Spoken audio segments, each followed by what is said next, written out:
Hi and welcome to The Scoop. Today's guest cut his teeth as a celebrity presenter on the Cameroon Radio and Television Network. He's worked as a CNN World Report correspondent and with the BBC World Service.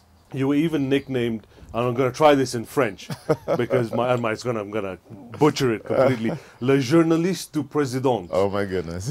Because you're one of the few local journalists that managed to get an interview with Paul Biya. Right. And is that why they got you the nickname of the celebrity journalist? No, that came in later. That came in later. What was the story behind that? I think I'd kind of built a following in the country, or some level of credibility with the audience.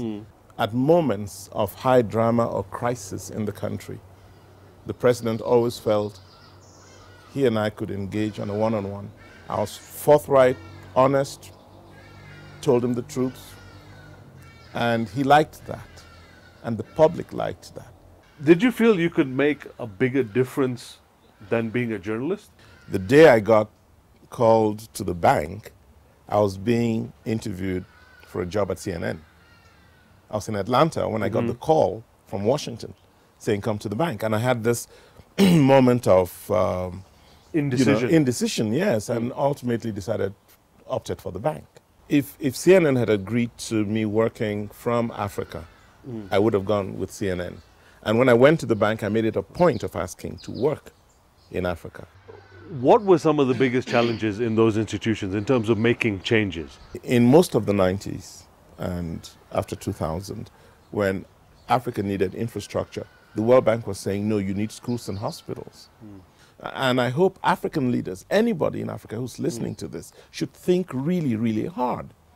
Are we driving the agenda, or are we being driven? Hopefully, over the next few years, to drive the leaders of media, the professionals, the gatekeepers, to go beyond themselves. We've got to change the nature of our social conversations on this continent. We've got to.